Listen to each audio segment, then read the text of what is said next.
Testing 1, 2.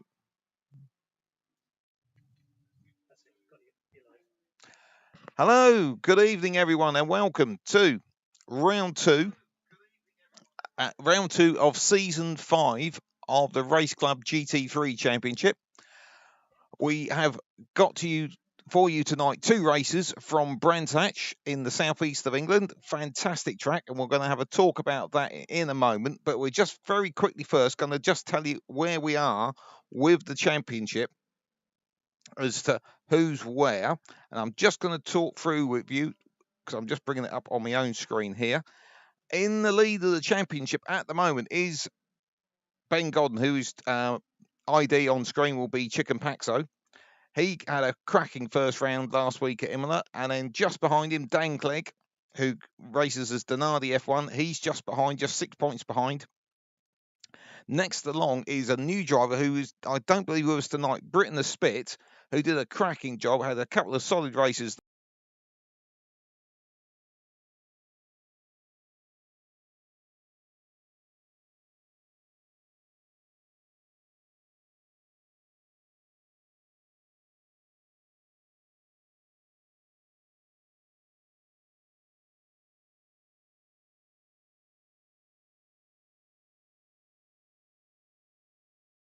Away on holiday, but I believe he's listening. So if you are, Chris, please jump in the comments and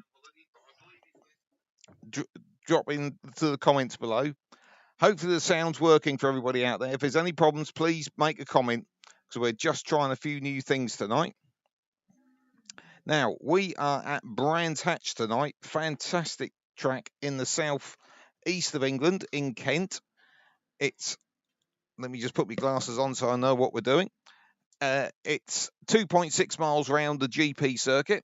This circuit originally started in the 1920s, would you believe? And it was actually a grass track circuit just round a small Indy one going the other way. And then just after World War II, they actually put some tarmac down. And then in the 60s, they extended it for the GP circuit, which we've got tonight. So we're just starting qualifying. So I'm just going to get the right bits up on our screen. So we've got 2 races for you tonight. We've got a 20-minute sprint race and then a slightly longer 40-minute race afterwards. Each have got their own separate qualifying. So 10 minutes qualifying for each, rolling start, and equal points for both races. So we should be in for some cracking races tonight. The fast boys are out there. The Brownster, who is currently up at the top there at the moment, he had a horrible round one where actually his rig broke at the end of the first race and the brake pedal came detached. So he wasn't actually able to complete the races, but he's a very quick driver, so expect him to be in for a big haul of points tonight. Who else have we got? We've got a Nun who's currently showing in 12th, but that's just because of the time in which he joined the room. He's a really quick driver. I've seen him previously in a Lexus. Tonight he's out in the Mercedes. But last week he had some really quick competitive drives, but on both races ran out of fuel. So didn't realise how much the Mercedes used compared to the Lexus that he's used to. And ended up having to run in for fuel stops before the end of both races, which, you know, in a short 20 or 40-minute race, wrecked his evening. So I'm expecting to see Anun up at the front there. So guys are just working their way round. I'm just going to see who else is there. Bazzett's another quick driver. Oh, I thought he was a bit further around. Just trying to see who that is. Oh, Rusty GT, one of our new drivers. He's coming up, first one to put a lap time in. Crosses the line. Oh, must have gone outside track limits. So Rusty doesn't post a time. So who else have we got coming around? We've got the Brownster now. This is going to be a benchmark. Heads out of Clark Curve. Very loosely down the main straight. Crosses line 1:24.7. Okay, that's the first of the fast guys putting a banker in there. And a Nun just 0.4 of a second off in second place. So the next one I expect to be up in fighting with those guys is probably Chicken Paxo, and he is currently he's on an out lap, so we're not going to see anything from him. VR46 is a driver that I know, I commentated on a lot in the past. He's come across from GT7 racing. and he had 2 good solid races last week. Ended up having to pit. I'm not quite sure why, but he was showing quite competitive. He was like sort of 5th or 6th, so he was quite pleased with that. Bamford's just slid in there, 3rd place, 1.6 away from pole. Who is dropping in there? Bazek's now 0.7 off pole. So Bazek's another driver expect to be up there. Now the other one that I'm looking for is Chicken Paxo, who looks like he must have gone, unless I misjudged where he was, he looks like he went outside track limits on his 1st attempt. So he's now out there on his second lap. And of course, the other driver that I should mention, who I expect to be quick, is Donardi. So, we've just had somebody disappear there. Somebody's just dropped off. I can't quite see who that is.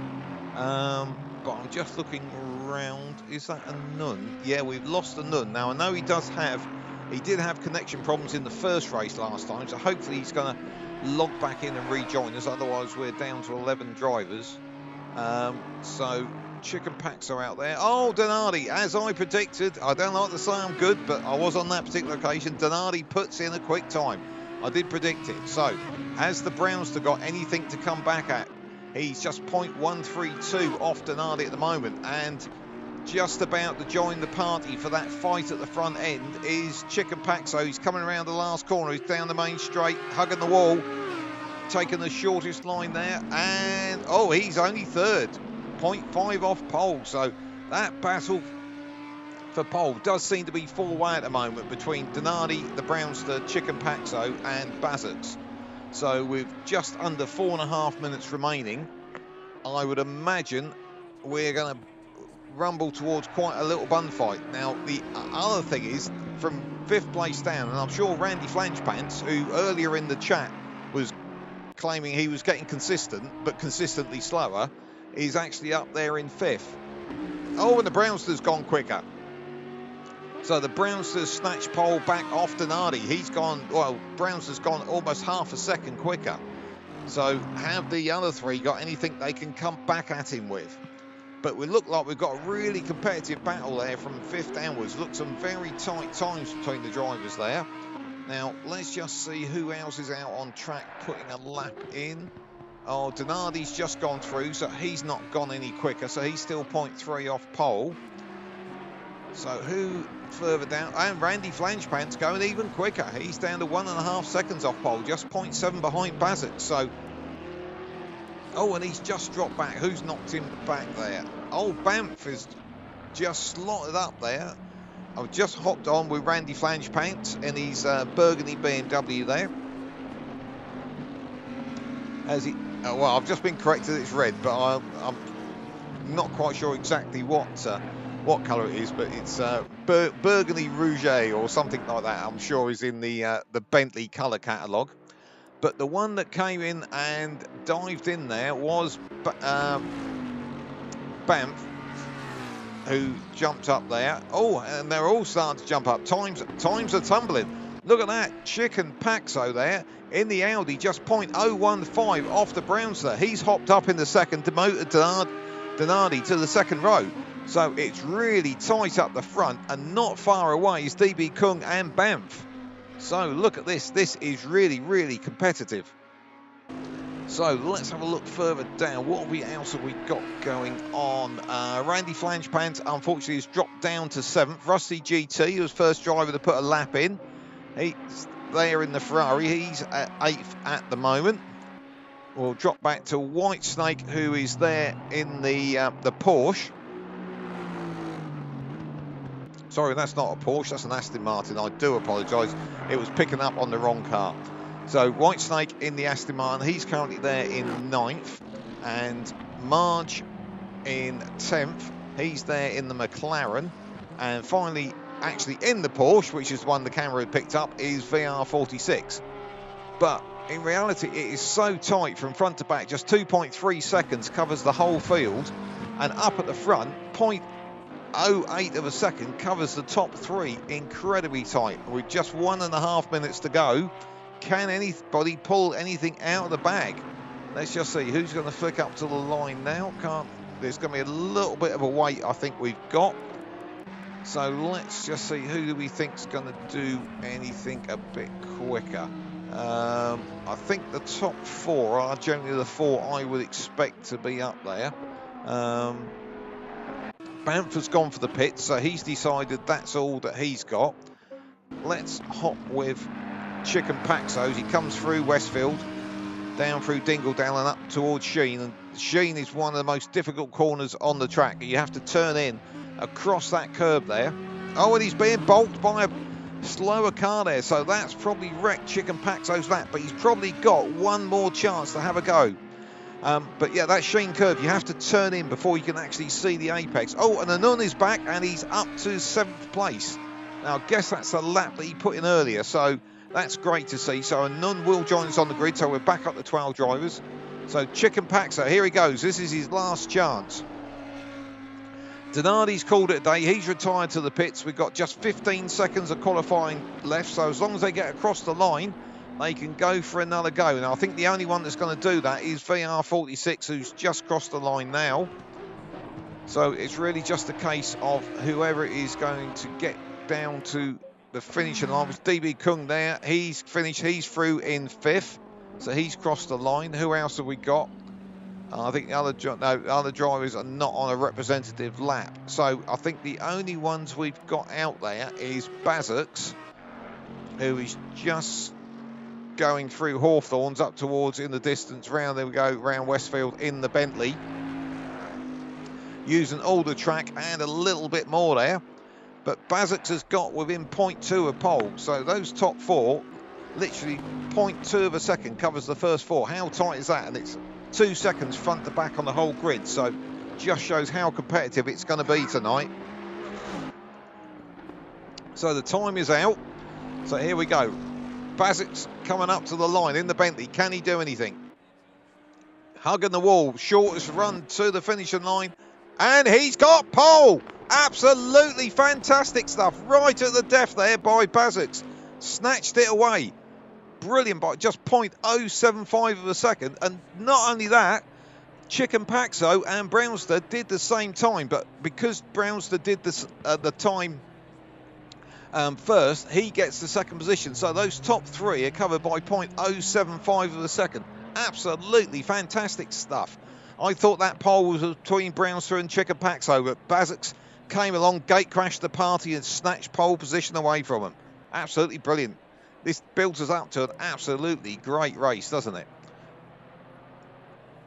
So, this one.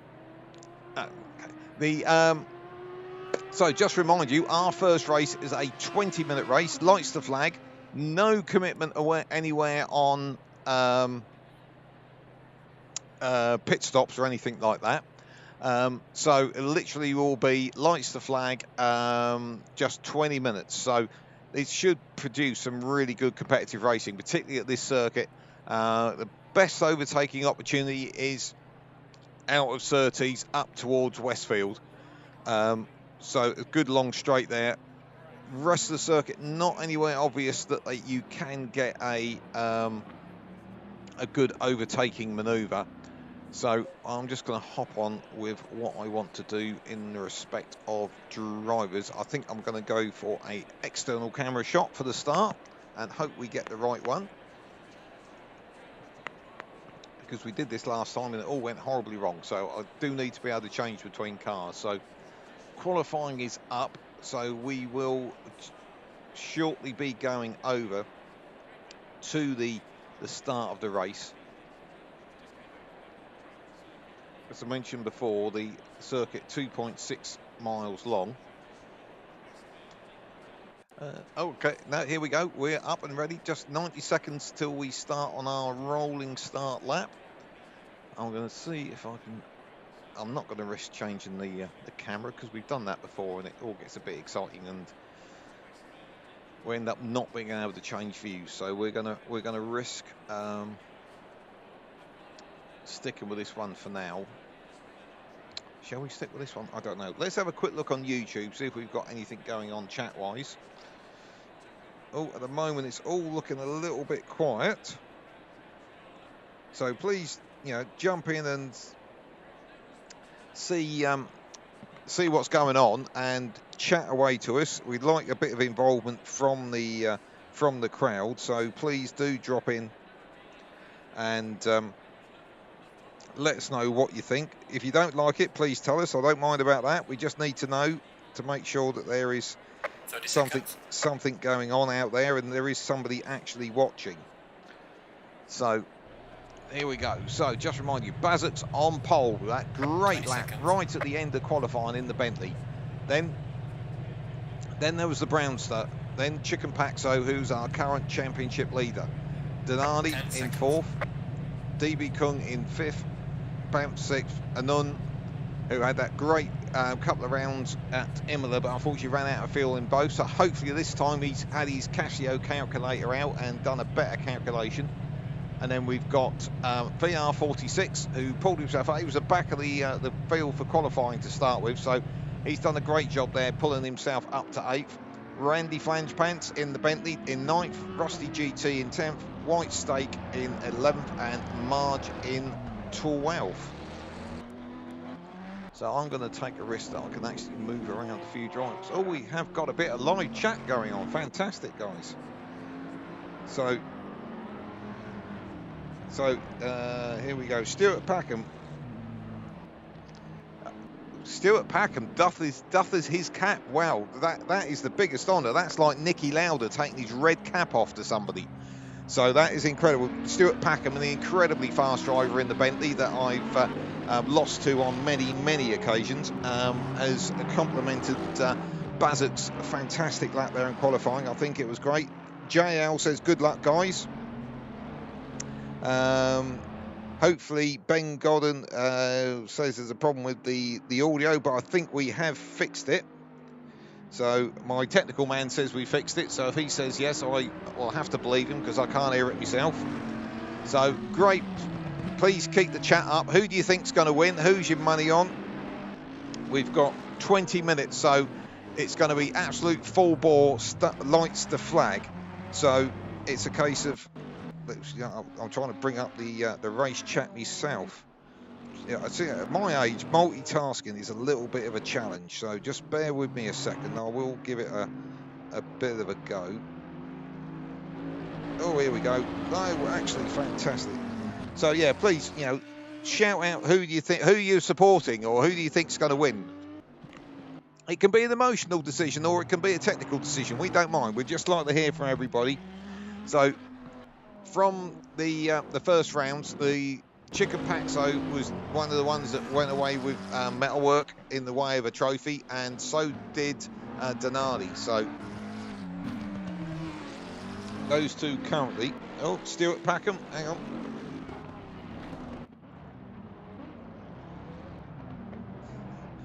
I'll come back to you on that one in a minute because the start is just about to happen, Stuart, so I need to concentrate. So here we go, coming up to the start. As you look at your screen, you've got the yellow Bentley of Bazzock's on your left, and on the right you've got the Brownster in the black McLaren, and just behind you've got the Audis of Chicken Paxo and Denardi. Chicken Paxo has got the red back to his car, and Denardi's got the darker coloured back, as I was calling them out wrong last week and I was pulled up on it. So here we go.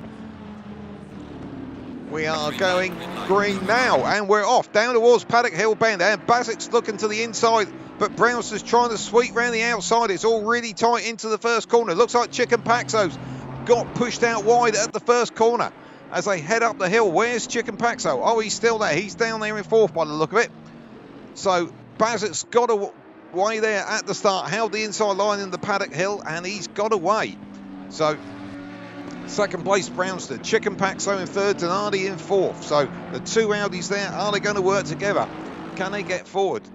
Don't worry about what's happening with the timing screen on the left. It's all gone a bit haywire for a minute, but it will catch up any second now. So here we go. So who's the winners and losers there? Looks like Randy Flangepants possibly dropped back a little bit there at the start, but nobody's got left behind, and they're strung out nicely as we head around the back part of the GP circuit here. Up towards Westfield, here they go, taking as much curb as they dare on the apex and the exit, and then down through Dingledale up towards Sheen Curve. And as I say, look at the two different lines there between Bassett and Brownster. Bassett went really wide, was nowhere near the apex, but Brownster was taking great bites. And look, that's brought him up really close as they head down towards Clearsway. Brownster is right on the back bumper of Bassett's. Now, as they get around here, if he can get close enough, Paddock Hill is possibly one of the opportunities for an overtake. But I don't think he's close enough. So here we go, round Paddock Hill Bend. This is one of the great things I love about this circuit is the great undulations, how the tarmac takes the... oh, and just we mentioned that, Bassett's goes deep at Druids. Oh, and it's a bit touchy-feely. Maybe he didn't know he was there, but Bassett's went deep, and then Brownster was up the inside.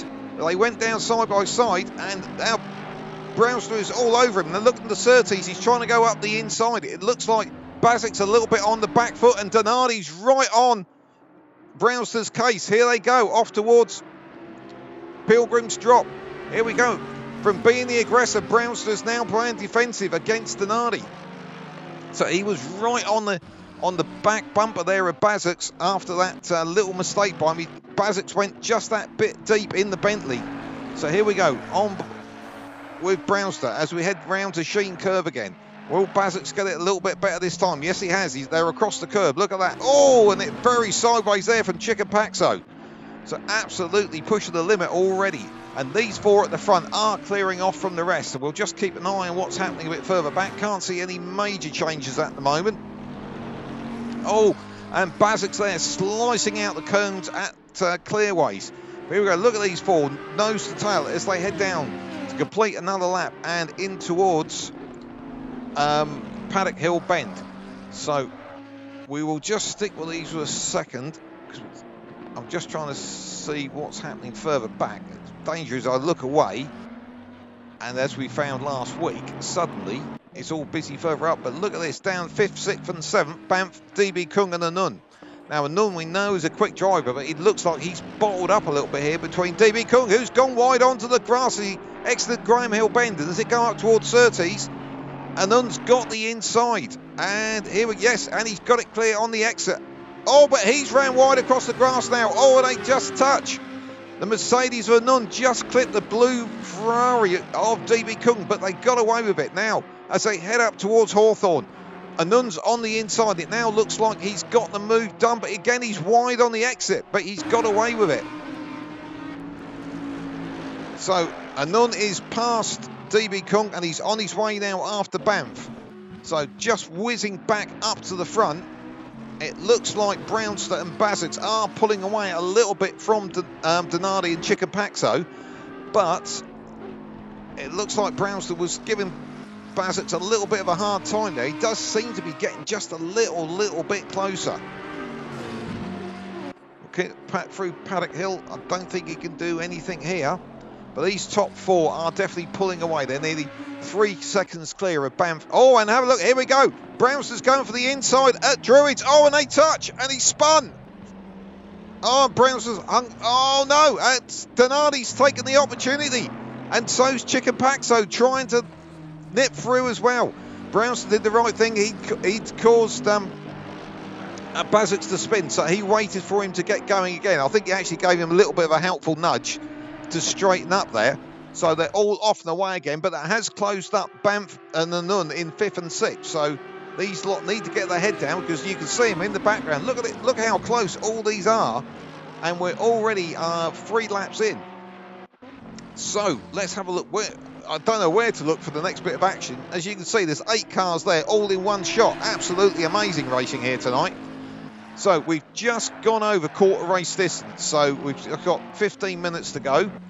So can Brownster in 4th, who was trying to work his way up front, can he get back up towards the front there? Or will Donardi and Chicken-Paxo now be able to make a run for it? The differential between these 4 drives is so small, but interesting, it looks like one of the oh no, that was Banff I could see in the background there. But it looks like Bassett is still being quite defensive on the Brownster there. So none of the drivers looking too far adrift. They're all just, the last ones are just completing the lap now. So it is still remarkably tight the whole way down the field. So we will try and drop back a little bit late and see what everybody else is up to, but it does all look really tight. So I'll dive away to a Nun in 6th because he is really close on the back of Banff in 5th. So whether he can get anything done. And in the background there, in the Porsche, we can see VR46, who is adapting very quickly to ACC. He was previously a GT7 racer, and he was very, very quick on that. Very clean, very fast. So he's now... Oh, and that was a mistake there by Banff, who got it a little bit sideways coming out of Hawthorn, and he went wide, and the Nun's up the inside. And DB Kung's on the case as well. He's trying to go down the inside as they go up towards Sheen Curve. And Banff has overdone it. He's in the gravel.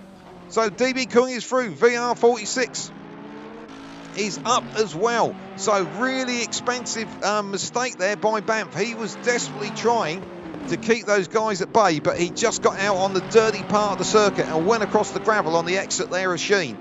So that's released Anun, DB Kung and VR46. But I don't think Banff has given up on this yet, because he's already getting on back onto the rear end of the Porsche of VR46 there. So there's Banff in 8th now, where he was 5th previously.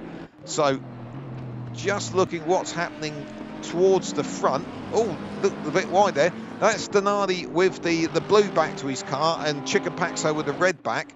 But these two do appear to have pulled away from Bazix and Brownster, and it was the other way earlier in this race. Now, as you can see by those two similar colour schemes of Donardi and Chicken-Paxo, they are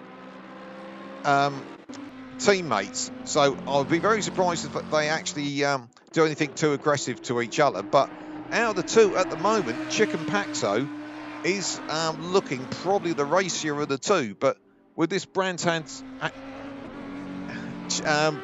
circuit, is quite difficult to find anywhere that easy to overtake. Oh, hello, that was Bazix getting all a bit bumpy over the inside of the corner at Sterling's, and Brownster is through. So a little mistake there from Bazix, and Brownster is through. Now, can he close that gap up to the two Audis in front? He's got about 1.8 seconds. Excuse me while I have a drink, otherwise I'm going to run out of voice like I did last week. So, is he going to run out of time to... that's Brownster in 3rd in the McLaren. Is he going to run out of time to catch the leaders? He's got about a 2-second gap. And as we know, the pace at the front is incredibly quick. So, looking at DR46, he's pulled away from... Oh, Banff has made a mistake. We'll just pop back. Banff has made another mistake. He's dropped down to 11th. So, but look at that battle in front of him. Randy Flangepants in 9th, just 0.08 of a second at the last timing mark behind Whitesnake. And and Nunn's made a mistake as well. Has that Nun and Banff had a coming together that we didn't see? Because they were, I think, 5th and 6th, and they've dropped down to 10th and 11th. Oh, hello. I think that was Whitesnake going wide there in the front. Was it in the Aston Martin? Let's have a look. Yeah, oh, he's gone all agricultural there as he went into Westfield, but he's got it back on the track. Now, he's dropped down all the way down back to 11th there. He's now behind halfway mark, still a long way to go. So mistakes are being very, very costly here. So back out the front as we've just passed half race distance, so we've got just under 10 minutes to go. Donardi, having been under a bit of pressure from Chicken-Paxo, it's now gone the other way, and I think looking at that, I would imagine that Chicken-Paxo has made a mistake, and he's made another one on the exit at Graham Hill. He's right across the grass, and he's let the Brownster through. So Brownster's picked up 2 spots there, one from Chicken-Paxo in the Audi and one from Bazix in the Bentley, purely by mistakes of the cars in front. So on that track record, he's now going to hound down Donardi and try and get that lead. So he's back into the 2nd place he was before he had that coming together with Bazix. Oh, and that Audi of Chicken Paxo is looking distinctly slidey as it came into Westfield there. There seems to be a lot of movement in that car compared to the ones around him.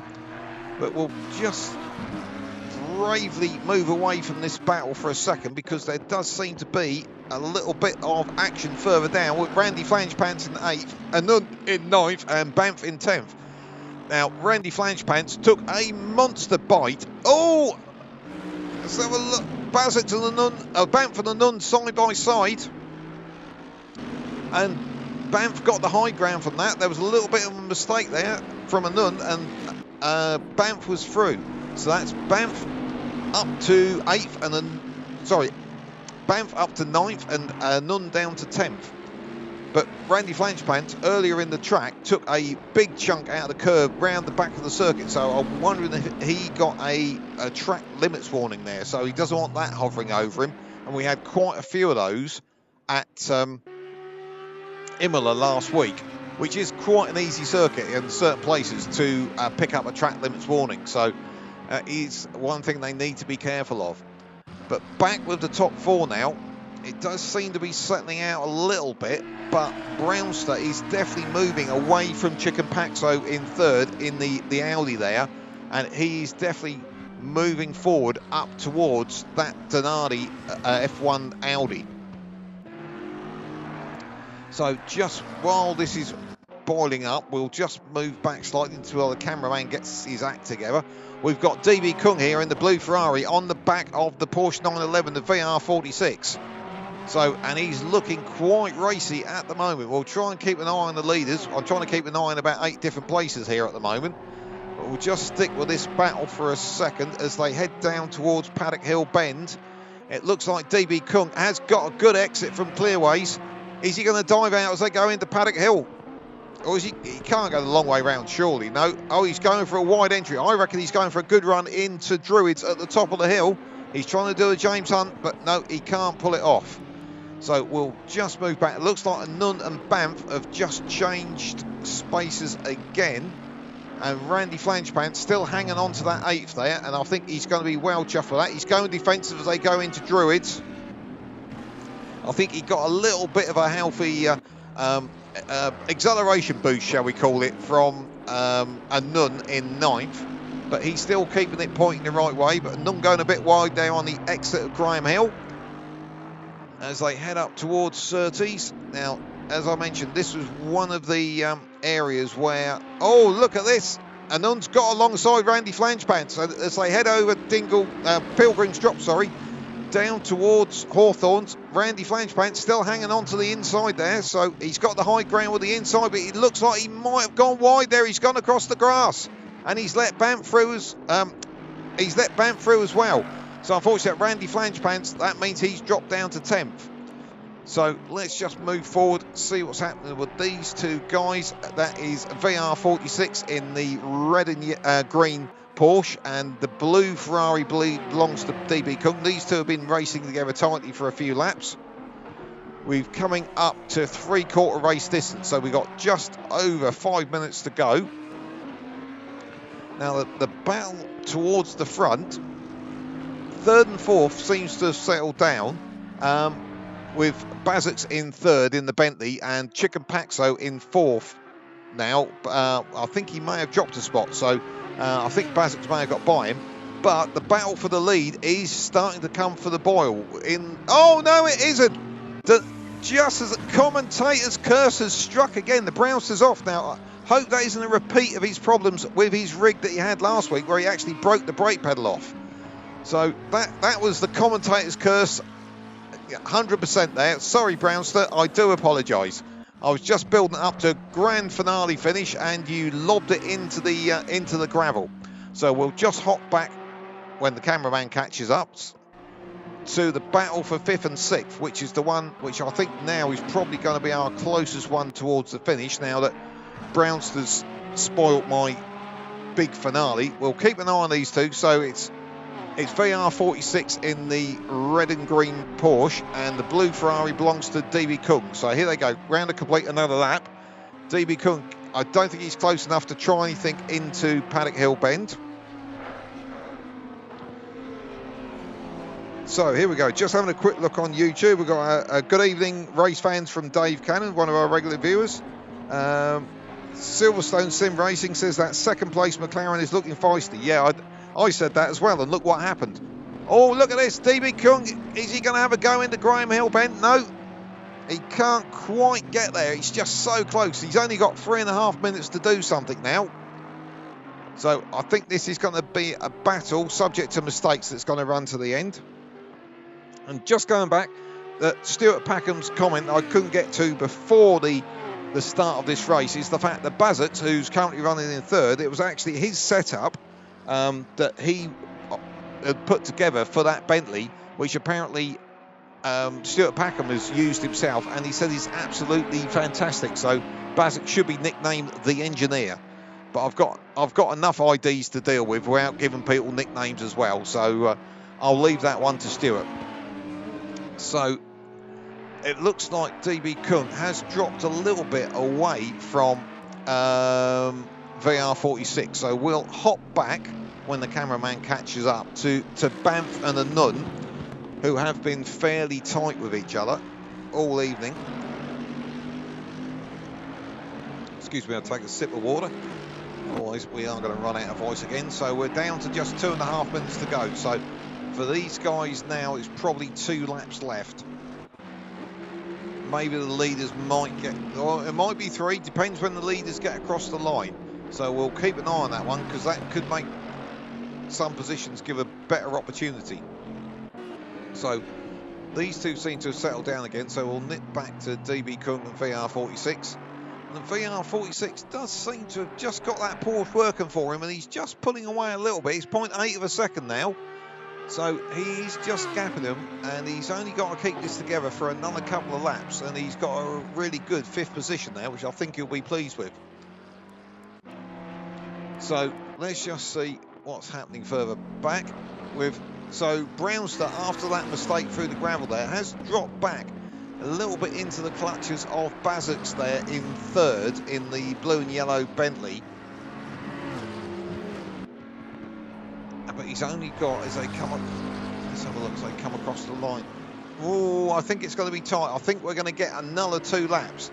Now, Donardi, if he's been a little bit smart, could probably back off at the finishing line and do 1 lap less. So I'll be interested to see whether or not he's doing that. I'll be interested to see whether he's listening and taking my tips on board, which, if anyone's ever seen me drive, my tips aren't ones that you really want to grab hold of. So let's have a look. Oh, DB Kung is right back on VR46 now. I think he's got 2 laps to do something about it. It looks like DB Kung has got the outright pace. He just can't quite get the car in a position to get by. And look at that, using all the curb and the grass crate on the exit of Graham Hill there. So here they go, back round Surtees up towards Pilgrim's Drop. Now, I don't think DB Kung is close enough to do anything there, but we just missed it unfortunately there. But Bazert has got by the Brownster, so we can see the damage on the side of Brownster's car there, so on the black McLaren. So he has dropped down a position there. So looking at where that swapped over, I think that was the damage which was possibly slowing them up a little bit. And as Donardi's crossed the line, he's gone for, he could have backed off by 6 seconds, but he's decided to go for a victory lap. So let's have a look back. DB Kung still on. Oh! And it looked like VR46 made a little bit of a mistake there, coming out of clearways, and DB Kung swerved the blue Ferrari round him. Let's have a quick look back. What's happened to VR46? I think he's run out of fuel. Oh, we saw this last week with Anun. He's had to jump back to the pit. So an absolutely great result there. And Donardi crossing the line that little bit early meant that there was probably 1 more lap than what VR46 expected, and it's cost him dearly. He could have rolled to the line, but unfortunately Donardi, being all that way up the road, decided that he didn't want to slow up. He was going to get value for money for his race fee, and he decided to do an extra lap. So the time is out, And poor old VR46 is tumbling down the timing charts. He's down to 10th already, and I think he's going to end up right at the back. So really unfortunate. So here we go. Round clearways into Clark Curve. Here goes Donardi. So another great win for him. I think that's his second win of the season. Fantastic job there as he crosses the line. So Bazux in second place. Had that little coming together with the Brownster, but it didn't overly affect him. He's come through there in second place. Have we got Brownster running out of field? The Brownster's out of field. Can Chicken Paxo do anything about it as it comes to the line? Chicken Paxo was snatched third, and DB Kung snatched fourth. The Brownster was caught out by the fuel. Oh, have we got another problem? It's all happening. But nobody wants to finish the race. It's absolutely incredible. Here we go.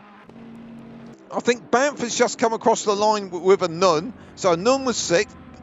Banff was Rusty had gone off, and he's gone off again quite spectacularly there. Randy Flange-Pants has just destroyed about £2 million worth of cars there. And White Snake comes across in 10th, and Marge in 11th. And right at the back, that's unfortunately, as we know, in the pits is VR46. So that really did come to a bubble at the end. So VR46 did run out of fuel. Yeah, Donardi's pace was a little bit hot for you there, wasn't he? And that caught you out. Let's just have a look. Who is, yeah. So, yeah, Brownster was out of field as well.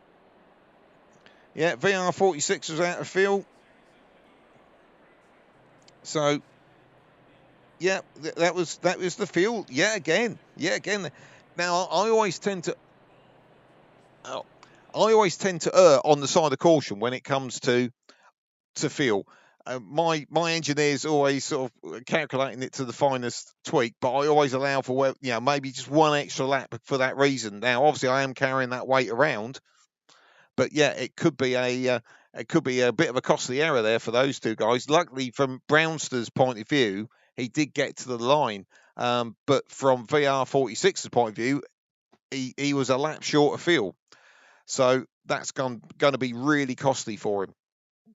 Now, what we're going to do is we're going to bring up the championship list for you, so we can just run through that quickly. Just bear with me. I have to take my super special glasses off, and I will just bring that up because that is what we want to talk about next.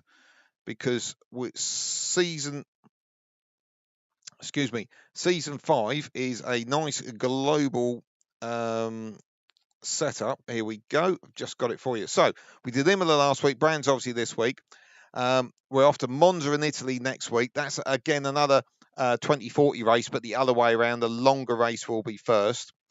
And then we're going to go to our first endurance race, which is a 1 hour race at Suzuka, but it will have a 3 hour progression. So we will end up racing in the dark, which always brings an exciting element to it. And then we're off to America for Laguna Seca. That's again a short and medium race, followed by Zolder in Belgium, always a great circuit for racing that one. And then back to the UK with Donington. Then we've got for round 8 our second endurance race, which is at Spa. Again, it's a 1 hour race with 3 times progression. And then we've got the next batch of circuits, which is Hungaroring and then Kyalami. And then we come back to the UK for Silverstone. And then our finale is over in Bathurst in Australia, which Sebastian Vettel recently classed as a circuit he thought ought to be included on the F1 Championship, which I can't quite see happening, but it would be quite interesting to find out, especially they come down some of those rather steep gradients. But we're going to have a 2 hour day-night race there. It's going to have accelerated time and forced pit stops as well. So that's going to be really, really good. So in the meantime, if you want to get involved with Race Club, we've got a couple of spots for the season available at the moment. Get onto Facebook, search for RaceClub UK, join the group, tell the guys you want to get involved. They'll get you into the race chat, and then you can then join in for the next round. So please dive in. Don't miss out the opportunity because somebody else might nick it before you do. We currently run on the PS4 version, but they are looking for our next season to move to PS5. but we've still got quite a lot of users on PS4, so that's why we're accommodating them. So let's just have a look, see if we've got any new chat on. Oh, JL has commiserated with VR46 that he ran out of fuel. So please get into the chat. We'd like to hear from you guys out there, and we would like to, get interactive, as they say, with us. Obviously, the other thing is to like and subscribe to the channel. So that's probably down there somewhere. Hopefully, not good with these camera things, but it's probably down there somewhere. So please click on that for us, and then you'll get notifications that when next time that we come along to broadcast, and you'll get live commentary from me, which you won't get with anyone else. So we are just going to sort out what's happening on screen. So we're into our second qualifying session. So we've got another 10-minute qualifying, which there's only 8.5 minutes left now as they're all on their out laps. And then we will be into our 40-minute race. So there's no commitment to have or obligation, I should say, to have a pit stop. So it will literally be lights to flag. So let me just have a slurp of my tea. I have tea to dilute my water. So after the first qualifying, we are expecting that obviously Brownster, Donardi, Chicken Paxo, and what am I having? A bit of Bazix were the top four. So I am expecting them to be doing more of the same thing. Majority of people are still on their out laps. So let's have a look at some of the drivers we haven't seen much of tonight. Let's have a look at Marge. Was running towards the back in the first race in the black and yellow McLaren there. It looks like they're coming around. I think possibly, are they starting that just starting a qualifying lap. So Marge, one of the new drivers to Race Club, joined for this season. I believe I have come across them in other racing series, but having commentated on all sorts over the last couple of years, I'm not quite sure where I've come across them. Oh, looking a bit loose there, coming out from from Druids down towards Graham Hill. I'll tell you what we'll do. The one that we go on board with, I'll tell you what, we'll go on board with the Brownster, because he's just starting his lap. Hopefully the sound will stay good. So here we go, up towards Druids, hard on the brakes, down, second or first gear. Oh, the nose has gone a bit deep there, but he pulls it back in, gassing it on the exit. I think that's Bassett's we're behind. So down to Graham Hill, second gear, running wide, taking the curve and the grass green. Now, scamper your way down towards Surtees. Really difficult to find your apex on there, generally a bit late. And I don't think Brownster particularly found an apex there at all. But here we go. Now, this is Pilgrim's Drop. This is where Johnny Herbert had his accident that gave him the funny walk. So there we go. Then down a couple of gears as we go into Hawthorns. Run wide on the exit as much as you're there. Then a short straight here. Hard brake again. Oh, got a bit loose there as we went into Westfield. Now, here we go. This is the tricky one. Down to Sheen. We're looking and guessing. There it is. Across the apex. Another short squirt. Down to Sterling's. And here we go. Blasting back down under the bridge. And then you can see the short Indy circuit joining us on the right now. Back a couple of gears again.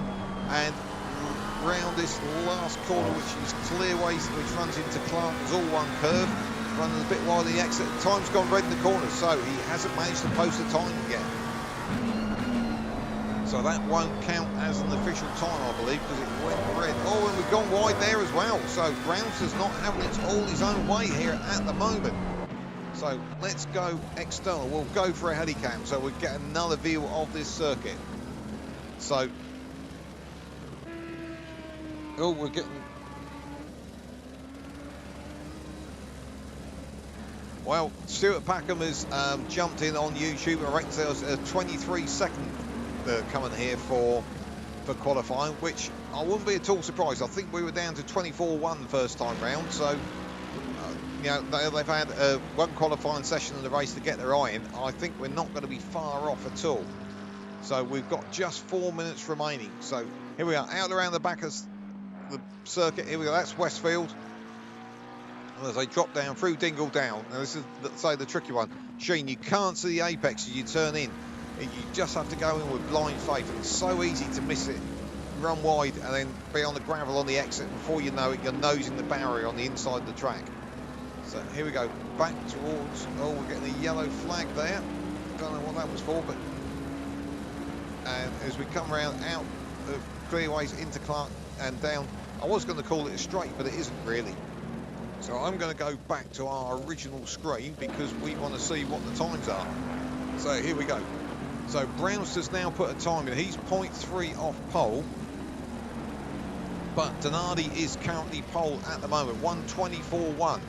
So that 1:23 that Stuart Packham is predicting is not far away at all. And Brownster's currently in third, Banff in fourth. So the one that is out of position at the moment is Chicken Paxo. They're in sixth. And it looks like he's parking up, maybe to go and get a fresh set of tyres, which he has done. So what we're going to do quickly is move our camera shot around.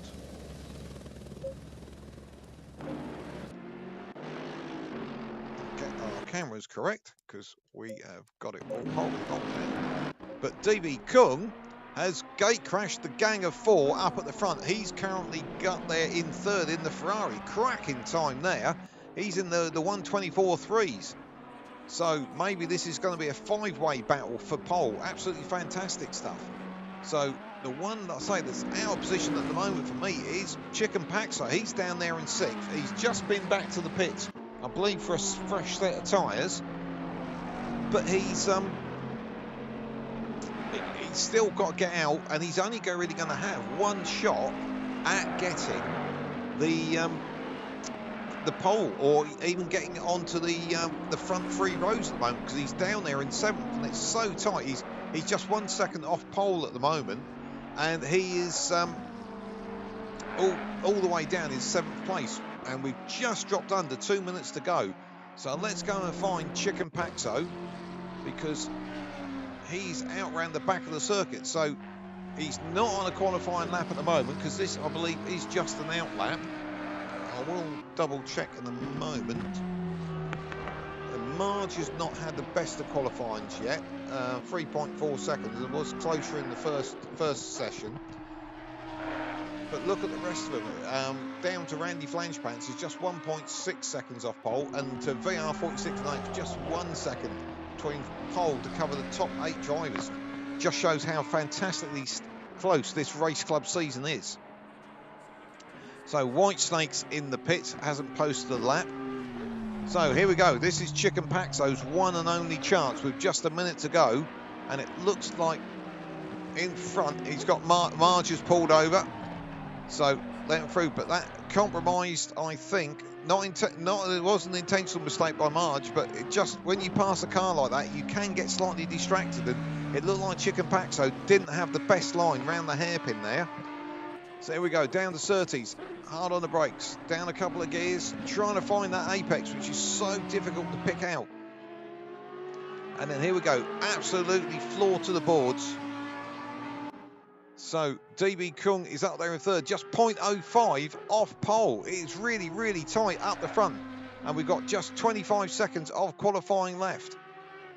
So if they get across the line now, and who's that coming up to the line? Looks like DB Kung is coming up to the line, so they've got one more chance to have another go. But the one that's got to work hard here, I think, is Chicken Paxo. And here we go, out of Sterling's.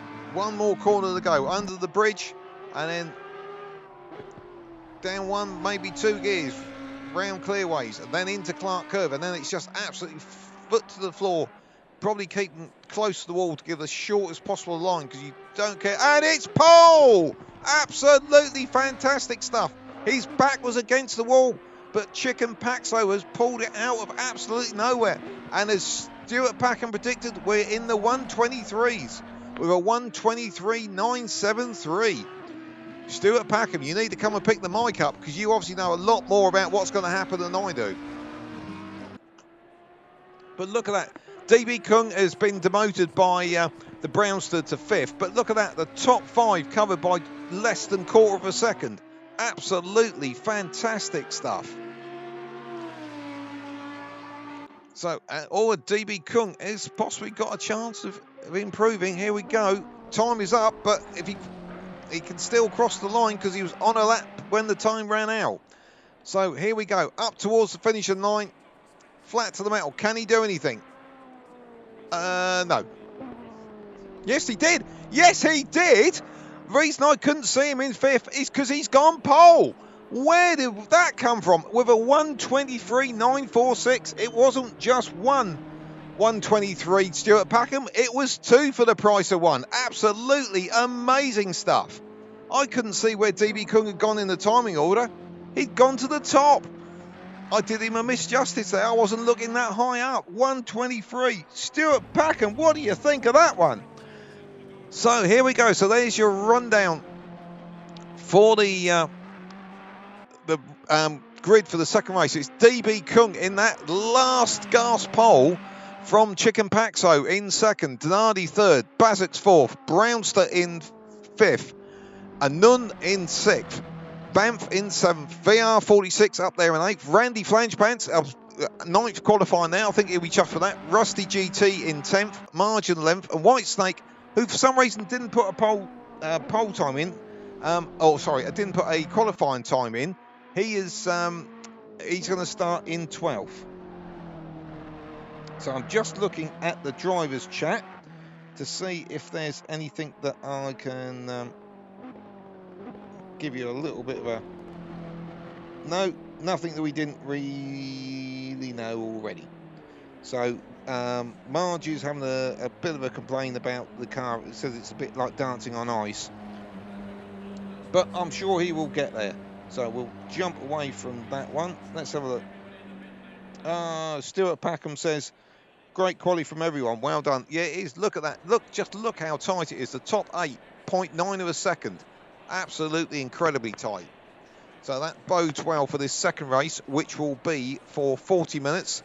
No obligation to pit. If they pit, they've probably got it wrong. And it looks like I can't get to the shot that I want. So we are going to have to improvise a little bit when we get to the start. So we may have a quick flash of change the screens, but we will work it out. If you're wondering why some of the cars are sat at a funny angle on your screen, there's a very simple reason for that. That they are working on or loading a setup for that car. One of the other tricks they are probably working on is the fact that if they leave it till the last sort of 30 seconds to drop the car to the ground, it starts the tyre temperature from that point. So what actually happens is if they drop it too early, sat on the grid, the tyres will cool. So the later you can leave it, the better. So as you notice, DB Kung and Chicken Paxo cars are still in the air.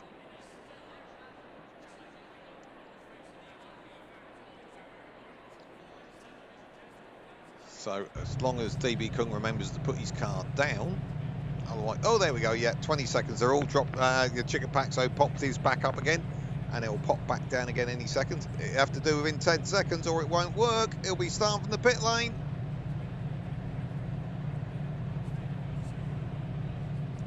Oh no, he's got away with it. The car's dropped. So here we go. Race 2, 40 minutes. Lights the flag. Be fantastic racing round this Brands Hatch circuit. DB Kung is off in his blue Ferrari to lead them away.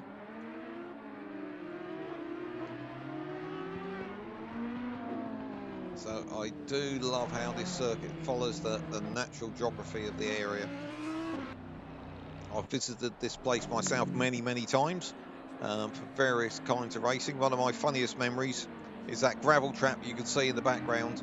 I went for a public invitation day where they had all sorts of different racing, and this was back in the 80s, and they had supercarts, which for those who know are like those indoor go-karts that you go and race, but with massive two-stroke engines. that have got gears on them, so they are hideously fast. And they were using one of them as the for the pace car for one of those. They were using an old 2 Series Volvo Estate, which promptly lobbed itself into the gravel on the exit of Paddock Hill Bend, which caused a little bit of confusion between the supercarts, but they then decided to organise themselves while the various recovery trucks went and rescued this Volvo out of the gravel trap. I think that story was a lot better in reality than my telling of it, but I thought that would fill the time while they're on their warm-up lap, trying to think what else I remember of this circuit. For those older readers among you out, I was there in the late 80s when Ron Haslam was racing on a JPS Norton rotary bike.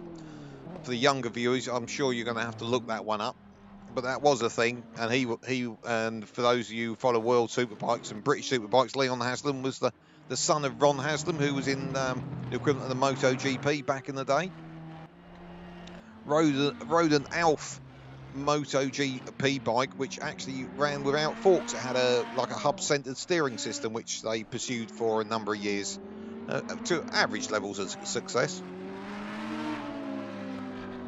So while these lot are organising themselves into a 2x2 format, I'm just going to finish my tea.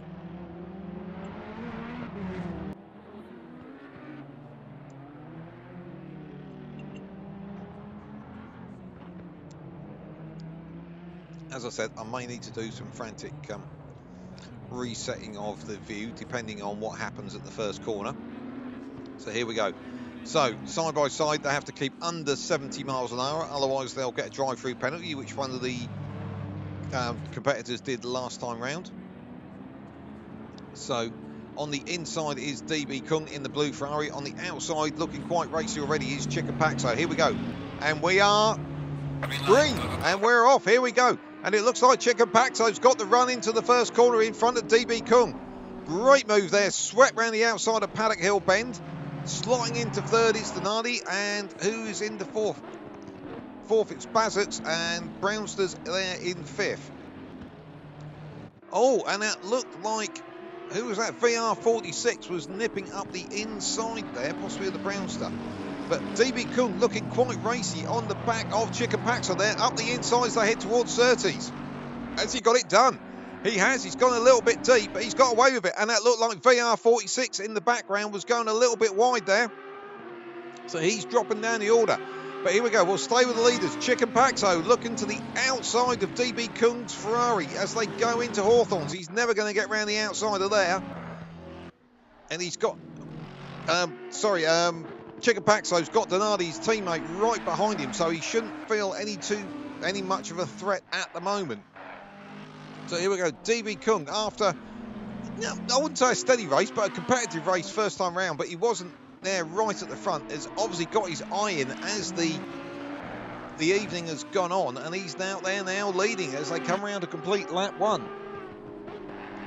So clips out a cone from the inside of Clearways, just making the track that little bit shorter. So can he hang on to this? He was having a great battle with VR46 in the last race until VR46 ran out of fuel. But look at this, this top five have pulled away from the rest of the field already.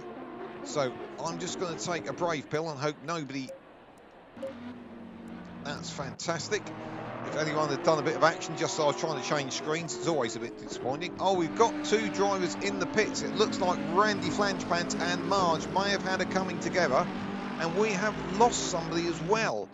We've had a disconnection somewhere along the line there. I'll try and find out who that is, but we are one driver down.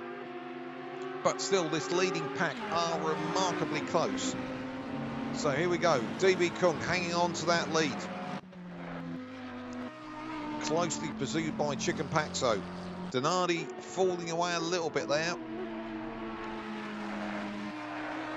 Bazets in fourth, holding off the Brownster at the moment. It all looks fairly steady in the start of this second race. Well, this second race is obviously a little bit longer. Oh, it looks like the two drivers that were in the pits are now returning to the track, which is great to see. So it looks like, unfortunately, we've lost Banff after the first race. So I'd imagine that might have been a connection problem. I will just have a look in the chat, see if I can find anything else. Oh, unfortunately, he's glitched out. The great elements of modern technology, unfortunately, he has disconnected. So we are down to 11 drivers. But as you can see at the front here, we've still got some really, really, really competitive racing. So let's have a quick look down the order, see where we've got anything bubbling up. Now, we've obviously got Chicken Paxo on the back of DB Cook, and I am very reluctant to look away, but I'm going to be brave because the battle for 3rd, 4th and 5th just flashed through your screens there. The Audi at the front there, at the bottom of your screen, is of Donardi, and then the yellow Bentley there is of Bazix, and at the back, finally, the black McLaren is the Brownster. So, as we know, these guys were all very close first time round, and the other one is we've got a Nun on the back of Rusty GT, who is all the way up to 6th, so that's a great spot for him. But unfortunately, it looks like he went a little bit wide there coming out of Westfield. He's got the inside as they go up towards Sheen, but a Nun was already round the outside and snatching the apex away from Rusty there. So that's a Nun up to 6th and Rusty in the grey-white Ferrari there down to 7th. So let's just have a quick look to see what else is bubbling up. VR46 that looked like he had that little bit of a action at Surtees on the first lap. It looked like he got a bundle towards the outside and just got out onto the grass. He's looking quite racy behind Whitesnake, who started at the back of the field because he didn't put in the qualifying time. And VR46 looking to the outside as they go to Paddock Hill Bend. That's an awful long way round there. I don't think he can do that. And he can't. And he got a bit over the inside curb there. So that's settled down by the look of it for a moment or two. There are little battles all the way down. So we'll hop back to this battle for 3rd. So it's still Donardi in 3rd, Brownstone 4th, and Nun in... Sorry. Yeah, and Bazix in 4th and Brownster in 5th. I shouldn't try and multitask. It doesn't work well. So let's just have a look back. VR46 again looking quite racy on Whitesnake, but Whitesnake is placing his car really, really carefully. Oh, it looks like I thought Whitesnake had gone a bit deep there, but he's head up towards Westfield. It looks like, it's Whitesnake gone a bit deep there. VR46 up the inside now, he can't quite make it stick. He's scratching at it, but he can't get by. So he's the Porsche of VR46 taking a wide entry there into Sterling's. Is that try and get a better exit as they head down towards Clearways? Again, Whitesnake being, he's being defensive, but it's fair. But that early entry there into Clearways has caused him to go wide on the exit, and VR46 has slipped his way up the inside. So, is Whitesnake going to come back and have a go? Yes, he is. He's not giving this one up, but he tried to go around the inside there, but just couldn't quite make it stick. Is he going to do it at Druids? No, I think that might be game, set and match at this point to VR46. But we'll hop back to 3rd, 4th and 5th battle. And in fact, the 3rd, 4th and 5th has caught, by the look of it, 1st, 2nd and 3rd battle. In fact, we've got 5 together there, and at the front we've got Randy Flangepants and I think Marge. So they will be hopefully jumping out of the way. Yes, they go. Randy Flangepants pulling over to the side there. Randy's frantically trying to get out of the way, but unfortunately there's just so many cars trying to come by. He pulled so wide there, he nearly needed a ticket to get back in. So looking at Brownster's looking to the outside there of Bazix as they head in towards Paddock Hill Bend. This is going to be a difficult one. Know which way to look, but Brownster couldn't quite make that happen, and Bazix is going defensive there, just trying to. Who is that? Somebody's off in the gravel. I can't quite see who it is at the hairpin. So I thought that might be. No, that's not Randy. Who's that? No, it's not Brownster. could be... No, it's not VR46. He's still going. We're running out of options here, everyone. We'll get with it in a minute. No, it's not. It's not White Snake. It's not Rusty GT. No, I'm going to have to abandon that. We'll work it out. We'll come by them again in a minute. But it looks like a 3-digit number. If anybody can see who it is, I'd be appreciated, because I can't see it on my resolution screen. So here we go, round to complete another lap. We are nearly quarter distance into this race. And still, this leading pack are, what we total it up there, about 3 seconds from front to back. So, there's a black car there in the corner. I couldn't quite see. That looks like it could be Marge. Let's have a quick look. Oh yeah, Marge is just... No, Marge is transported back to the pits. So it's not Randy. It's a Nun. So a Nun is... I think this could be a connection problem. I will just check in the chat. His steering wheel has... is disconnected. So here we go, top 3 really close, and then Bazek's a little further back, and Brownster, considering the pace he had in the first race, is dropping a little bit off the back of the pack here, but it looks like Donardi is knocking on the back door of the other Audi. Oh no! Donardi's got it all wrong, just got that little bit too close, and that was what I was saying to you earlier. That sheen curve, it's so difficult just to pick out accurately the apex, because you're having to turn into it blind, and that's exactly what happened. He ran wide on the exit, the back came round, but he was lucky not to impact that barrier a lot harder than what he did, so he got away with that. But that's promoted Rusty there up to 5th place, but I would imagine that Donardi's got the speed to get by fairly quickly, but now he's a long way back from that leading pack. So it was 5, it's now 4. I would imagine he's picked up a little bit of damage possibly on that, but not a massive amount, because he's he was sort of spinning round rather than hitting things. So we'll just shoot up to the front, because I think that Donardi will get by Rusty fairly quickly. We'll keep an eye on that in the corner of our screen. But the result of all that, DB Kunk's still leading away there. You can see this is Chicken Paxo behind, but Bazek has dropped off. The visual gap looks bigger because now there's not a car in between them. But the Brownster now has just wound his way up onto the back of Bazek's blue and yellow Bentley there in the black McLaren. So it looks like Donardi is about to do something about Rusty GT. So Donardi's there in the blue and yellow Audi, or Rusty in the white and grey Ferrari. So here they go, they're heading down towards Clearways. Looking really racy. It's always that difficult position when you know you've got a faster car behind you, but you're fully entitled to keep the high ground because you've got position. It's not as though you're being lapped.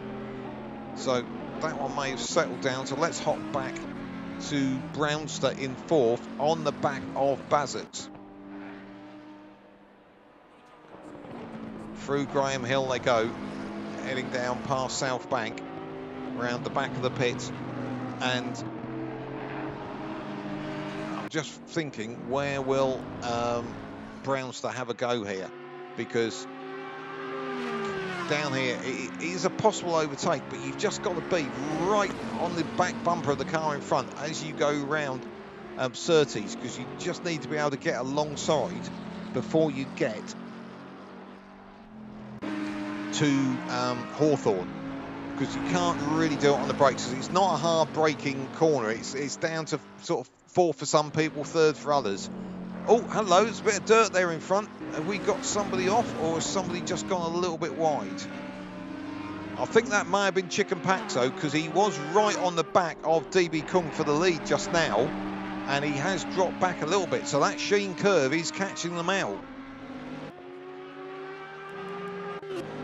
So, and just as we flicked away, Donardi has got by, as I predicted, by Rusty GT, and as you can see, already pulled out 0.6 of a second. And I think as they get to the finishing line, that's going to increase to 0.9. So Donardi's on his way again to catch up with that leading pack, but he's 6.5 seconds down the road, and we are very roughly at third race distance. Oh, and Donardi just going a little bit hard there into Druid's hairpin, and the back of that Audi with the rear engine in it was trying to come round on him. Oh, and he's way wide as he comes out of Graham Hill as well, so he's really trying hard, but he's going to have to work hard to catch that 6.5 seconds back up.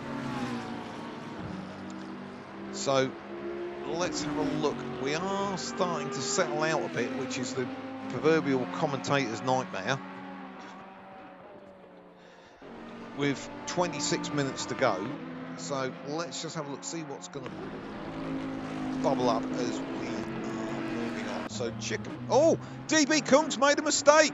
Just as we thought it was all simmering down, it's all simmered back up again. DB Kung made that mistake at Sheen Curve. We need to just stay on that corner because that's where all the mistakes happen. And Chicken Paxo didn't need a second invite. He's through and gone, and so has Bazix. So Brownster, having been a little bit off the pack in fourth, is now right on the back of DB Kung, and he's sure he's going to have a look for that third place. But then he makes,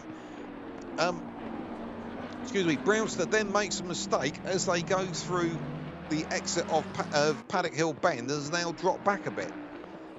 So just as we thought it was all settling out, it's livened up again. So Chicken Paxo is away and up the track 2 seconds now in front of Bazix. DB Kung now dropped to third in the blue Ferrari there, and the black McLaren is Brownster. So these lot are all close. And the other thing is Donardi is on a mission.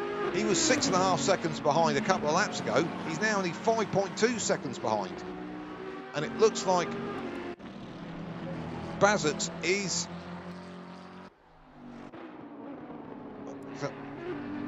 Yeah, Chicken Paxo has made a mistake there. I was slightly confused. Oh, DB Kung has made an even bigger mistake. Oh, just as we thought it was all settling down, it's all bubbled up again. Where's DB Kung? Oh, DB Kung's going again, but I think he's going to be seriously damaged. Yeah, he's out on the grass there. Look at the damage to that blue Ferrari there. He's made a right mess of that one. So, and he's going to have to go to the pits, I think. But up the front, Chicken Paxo, who had that 2-second lead, must have made a mistake, because suddenly the front three are within a second of each other. So just when we thought it was all settling down, it's all bubbled up again. And Brownster's tried to go down the inside of Bazix there, got it all horribly wrong, and he spun out. So he's trying to get back on the track now. So they're all over the place. So I think that's going to promote Rusty up to fourth, I believe, in front of Brownster, who's just recovering. So who have we got? So DB Kung has gone to the pits. So it's all over the place. I don't know where to look here. So Rusty is, it got overtaken, as we know, by Donardi, but he's not that far behind. And now Brownster behind him, he's catching, but he's now carrying a damaged car after that incident there. So we can't see from our point of view how damaged these vehicles are, but we know. Oh, hello, Randy Flangepants. He's getting blue flags frantically waved at him, but he's not particularly jumping out of the way. You may think Rusty GT is behind him. I think there might be a bit of a stewards inquiry with this one, that Randy Flangepants might get his ear bent by our version of Michael Massey. So the blue flags are still waving. I think there's might be words had. Brownster's all over the back of Rusty GT.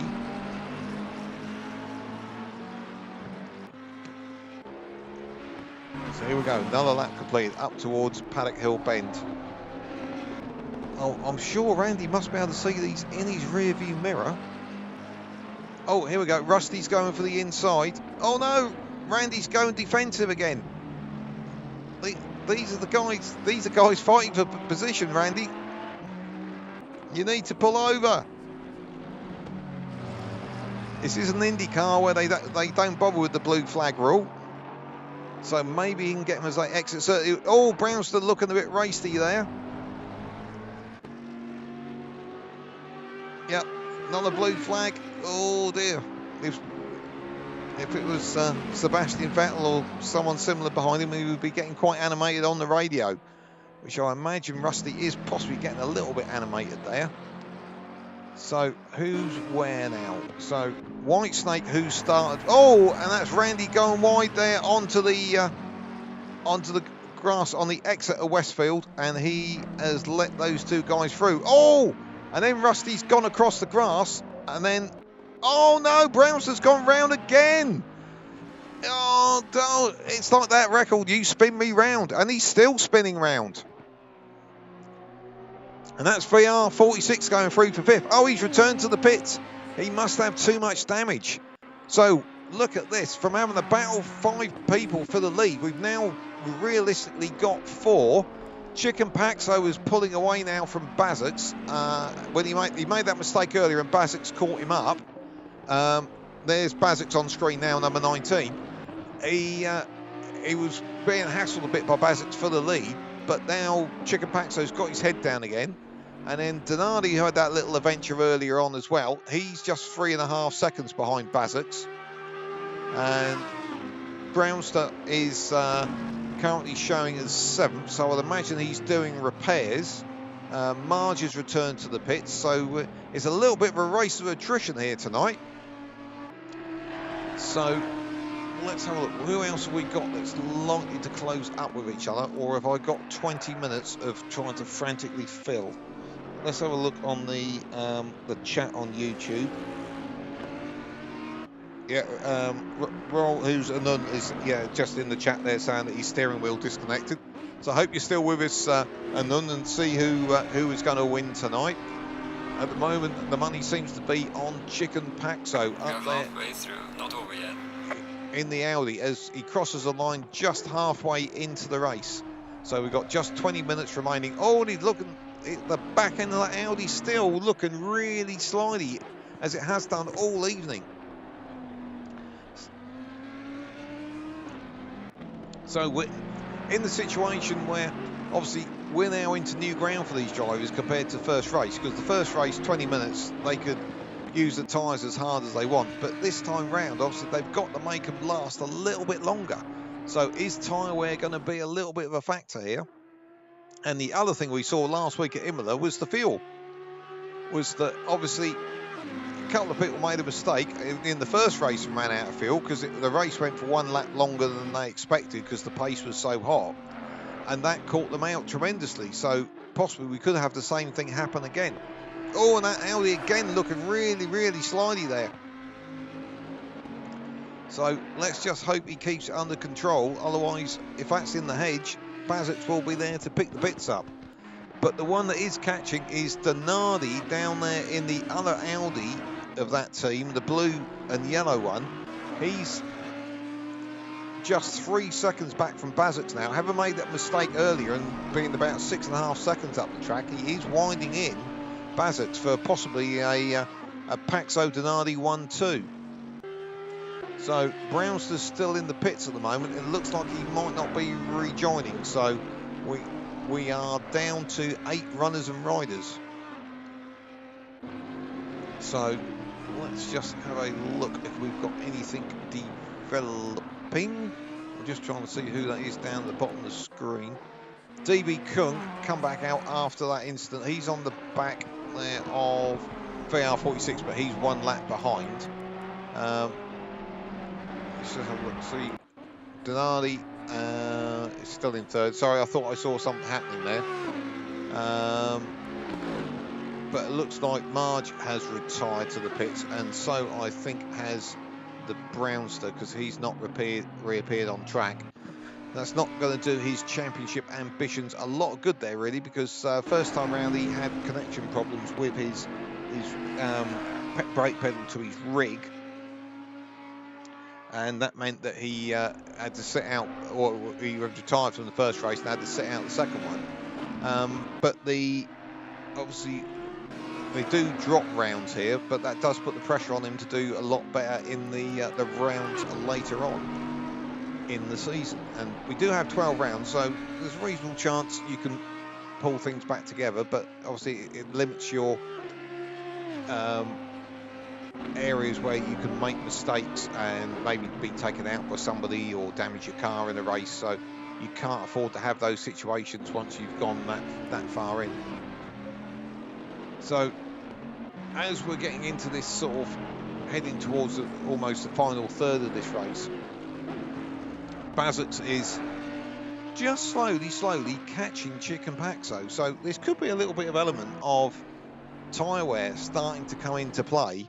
Oh, and then just as I say that, Bazux made a mistake and dropped half a second back. Commentator's curse is strong in me tonight, isn't it? So let's see what else we can. Just know they are all a little bit strung out. When you've only got 8 cars on track on a 2.6 miles of tarmac, it is quite difficult to work out where we're going to go to look for a bit of action. At the moment, let's have a look further down with some of the drivers. Well, DB Kung is back out and going. Obviously, he was doing so well earlier, snatched that pole position right at the end of qualifying and was leading for so long, and then made that really big mistake and had to return to the pits for repairs. But he's out and running now. He is 10 seconds behind Randy Flanpanch, who, so that's one that might bubble up. Obviously DB Kung at the moment, he's behind on track there, the green and red of Porsche VR46. Now he's actually a lap ahead, so the car that DB Kung there is chasing is Randy Flangepan's red Bentley. Now that's only 10 seconds up the road, so if I would imagine the pace of VR46 and DB Kung is possibly a little bit quicker than Randy, so he might catch him, but Randy's still on for a good finish there if he can hang on to it. He's there in 7th at the moment. So it's Brownster and Marge in the pits. So we hop on with VR46 for a moment. As I said earlier, this is a driver that I know well under a different ID in GT7 racing.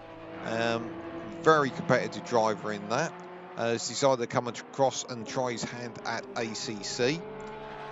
Was struggling to get his up to speed, or what he felt was up to speed in the sort of early practice sessions, but he's definitely getting on with it now, and he's up to 5th in this race. We've had a couple of retirements, but he is definitely showing a turn of pace here. He just got to get himself just that little bit quicker to get himself up to towards the front of the field.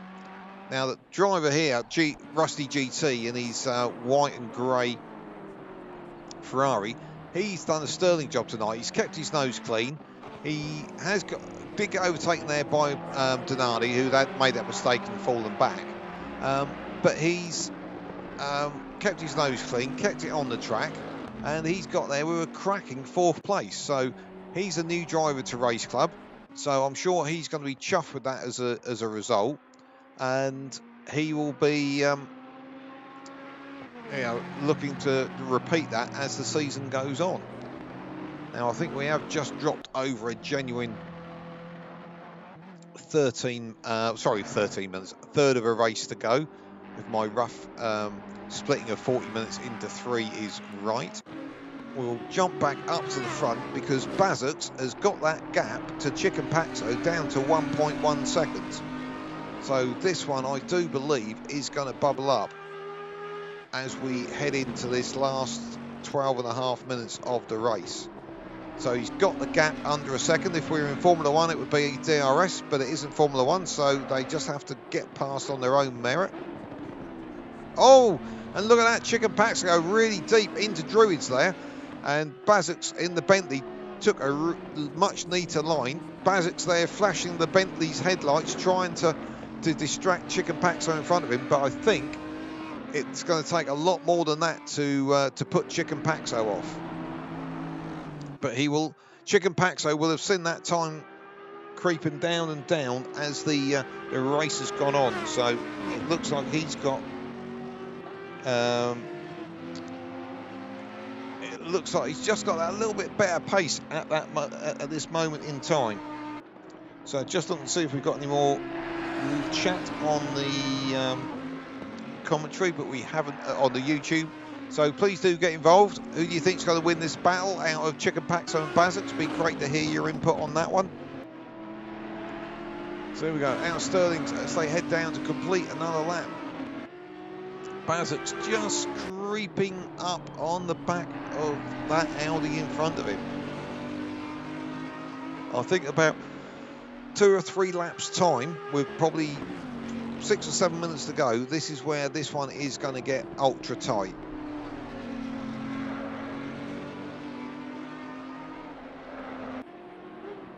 So here we go, up to Druids. We can still see Donardi back there, 3.5 seconds back. I think he's going to have to work hard to catch these two before the end of the race. It's still going to be a great result for the Paxo Donardi team.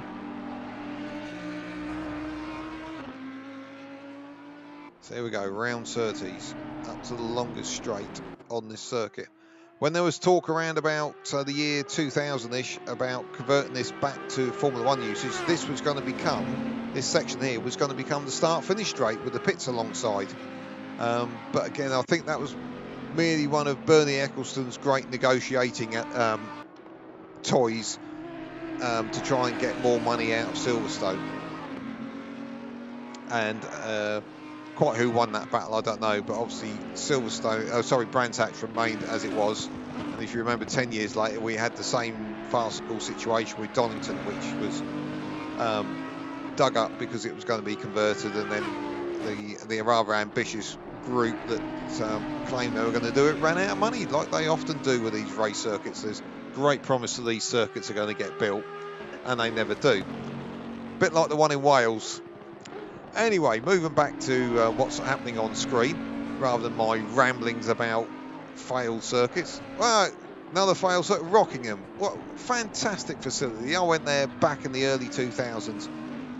You can see why the Americans love their racing and get such big crowds. You know, you go to most sort of small English circuits, you're used to like peeing in the ditch and sitting in wet mud, whereas you went to Rockingham, it was all modern grandstands and, you know, flash toilets and everything else. And then after 20 years, it closes. Absolutely ridiculous. Anyway, here we go. Let's get back to the point, because Bazzox, while I've been waffling on about all of that, has closed himself up onto the back of Chicken Paxo. So he's flashing these lights there, trying to make Chicken Paxo make a mistake.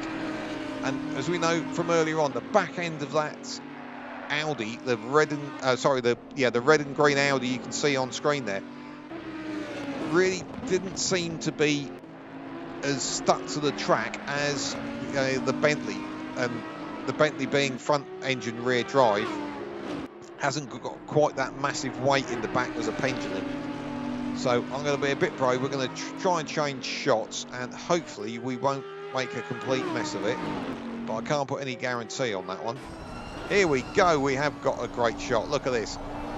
Looking back here from Chicken Paxo's Audi towards the Bentley of Bazzox, which does look like it has dropped away a bit, but look how much it closes up as we go round Druids, and then back down the hill as we go into Graham Hill. Again, that Bentley seems to work really well on the brakes.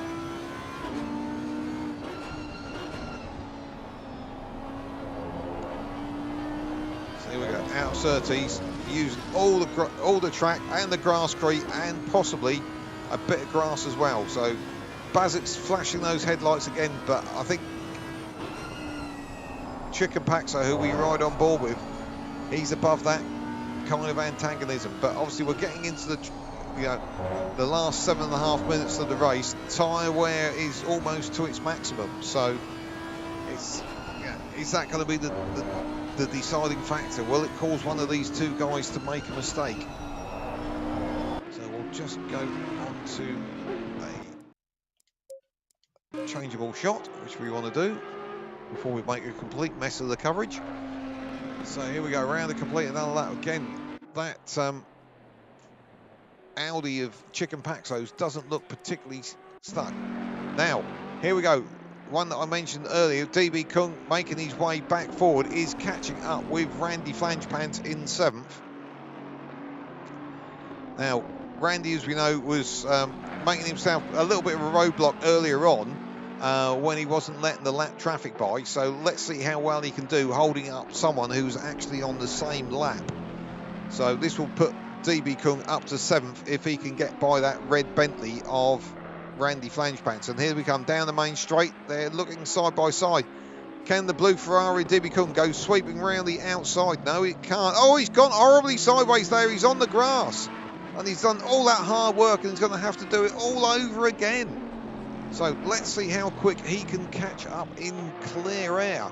Whereas we'll just hop back quickly to the front and see whether Bazux is making any great inroads into the Audi of Chicken Paxo. And all Bazux just getting 2 wheels of that yellow and blue Bentley onto the grass there on the Exeter Sheen, which is always risky. We know that caught out, I think, the Brownster earlier on when he spun round, but luckily or was it Donardi that spun round and didn't collect the barrier? So let's go back to Randy Flangepants, see how quickly he's catching up with, or being caught up by DB Kung. They're looking at Donardi in 3rd. These two are looking fairly stable, so I'll pop back to Donardi in 3rd. Made that mistake earlier, but sort of it was a spin, but got away with it. He's caught Bazux up to a gap of about 3.2 seconds, but can't seem to quite make any inroads into it. And yeah, it's still 3.1. So it looks like that position of 3rd is going to be fairly safe, because we've got Rusty in 4th, who I'm well impressed with. He's done a steady race there, let everyone around him make mistakes, and he's got his way up to 4th, so I think he's going to be well chuffed for that one. But here we go, this is the battle for the lead. Bazux now has pulled the trigger and he's right on the back of Chicken Paxo's yellow and red Audi. Yellow is obviously a popular colour with these front runners there, and it's obviously designed to confuse the commentator, which it does a very good job of. So here we go. We have probably got 3 more laps. We're running 125 laps. So I think it's going to be tight. It could be 3, could be 4. And now we remember the first race, for you, those of you that are here, the first race, by the fact it actually went for another lap, it caught out an awful lot of people there, or at least 2 drivers, because they ran out of fuel. So here we go. Oh, Bazux going a little bit deep on the brakes there. Yeah, so, and this battle here is meaning that Donardi is actually, having been steady at about 3.5 seconds, is starting to catch these 2. So let's take a brave pill and go on board with Chicken Paxo. Here we go. Down Pilgrim's Drop, hard on the brakes. Round Hawthorns, then a little short straight. Oh, and it looks, that was Bazux having a look there, and he's going to have another look now, and we're going to have to quickly change cameras, because otherwise I'm going to make a complete mess of it, and I have. And he's through on the inside. Why can't I change cameras? Help! Give me a... No, I don't want to. I'll do that. That's where I went wrong. So there we go. That was possibly the race-winning move, which unfortunately, due to the incompetence of my end, you only saw half of. But Bazux got up was diving the inside at Westfield and then managed to do it into Sheen, which was absolutely fantastic move. And now Donardi is all over the back of Chicken Paxo, having been a few seconds away. I think with all that sliding, I think Chicken Paxo has used up his tyres. So the back end of that Audi, the red and yellow one on your screens there, has not been particularly grippy. It's been, drifting all night, and maybe that's just taken the life out of those tyres, which has meant that Bazux has been able to get past Chicken Paxo.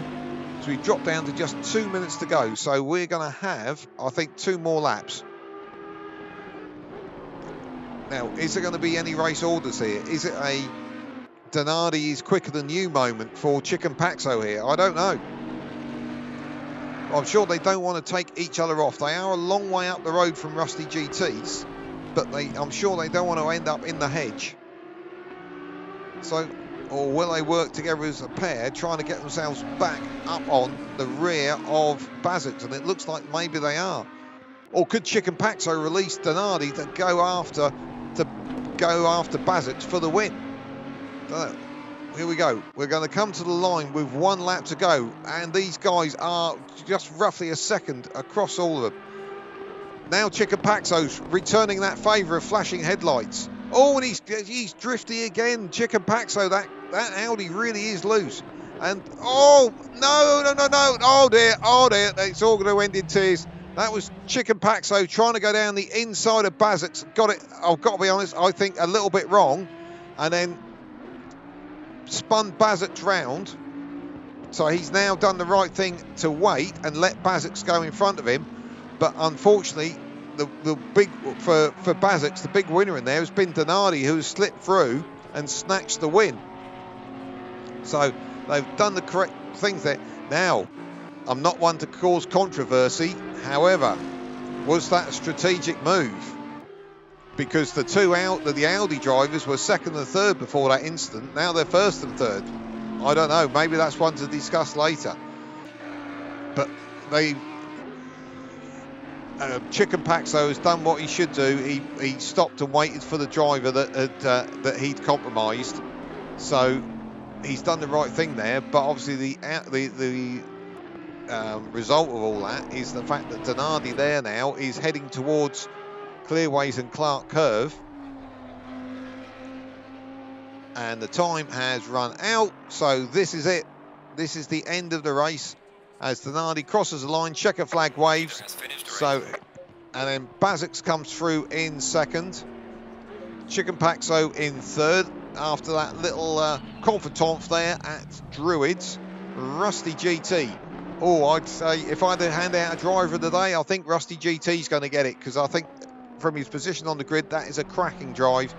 Shows what you can do. Keep your nose clean, keep up a pretty good pace, and get yourself fourth place. So great drive there.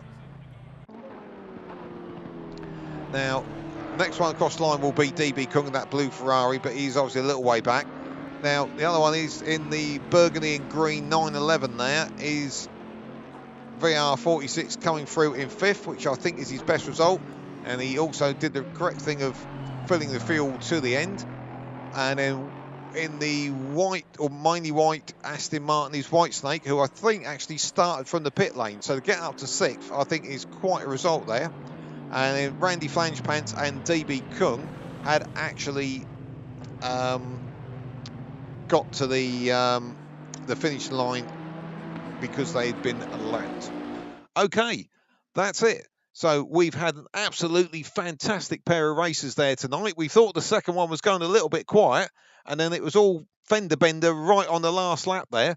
So changed the result. There's going to be a little bit of discussion about that afterwards, but hey, that's motor racing, as they say, or as that's what Toto was told. And then we had a great drives from people like Rusty GT coming through there. Unfortunately, we had 1 or 2 disconnections, so that was obviously a little bit disappointing.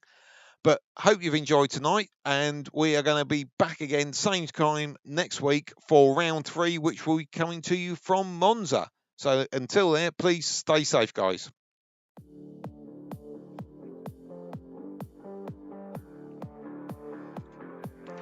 There we go. Your waving of fingers was very good.